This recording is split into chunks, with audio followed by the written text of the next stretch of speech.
hindi sila magre-remit ng kanilang mga maaaring ipadala sa mga pamilya nila. Hindi lamang po gobyerno maapektuhan, pati ang kanilang mga pamilya.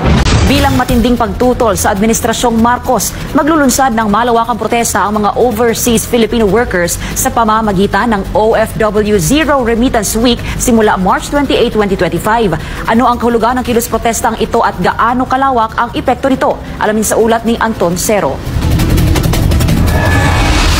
Isang matapang at estratehikong hakbang ang ikinasa ng mga OFW. Isang linggong pagtigil ng remittances sa Pilipinas upang iparating ang kanilang mariing panawagan sa Administrasyong Marcos.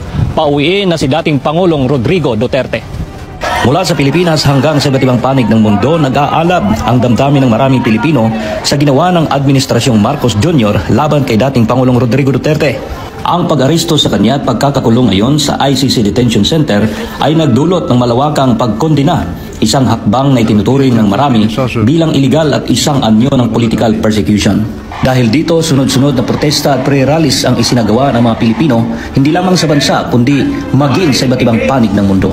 Sa Europa mismo, kung saan matatagpuan ang ICC, matinding suporta ang pinakita ng mga overseas Filipino worker.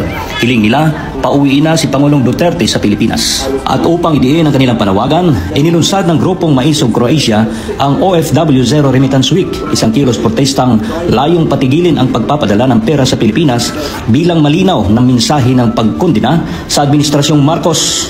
Kinumpirma mismo ng grupo ang hakbang na ito. Kinukumpirma ko po na mag-uumpisa po ang OFW Zero Remittance Day on the 80th birthday of our beloved former President Rodrigo Duterte, which will be on March 28 until April 4. Bukod dito, isang panawagan ang ipinaabot ni Mais of Croatia Vice Chairman Erwin H.R., isang hamon sa lahat ng OFWs sa buong mundo na makiisa sa naturang protesta.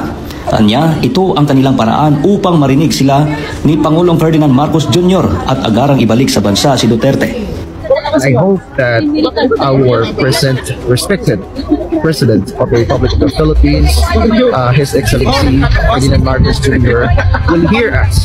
Or if the please send our beloved President Duterte back home. Please. I have nothing against you. Just please send him back home. This is the call for all OFWs around the world. Thank you. Simula nang makulong si Duterte sa ICC Detention Center sa The Hague, Netherlands, araw-araw nang may mga Pilipinong dumadalaw sa labas ng pasilidad. Isang malinaw at matinding mensahe sa buong mundo, hindi bumibitaw ang kanilang suporta sa dating Pangulong. Mula dito sa The Hague, Netherlands, Anton Cero, SMNI News.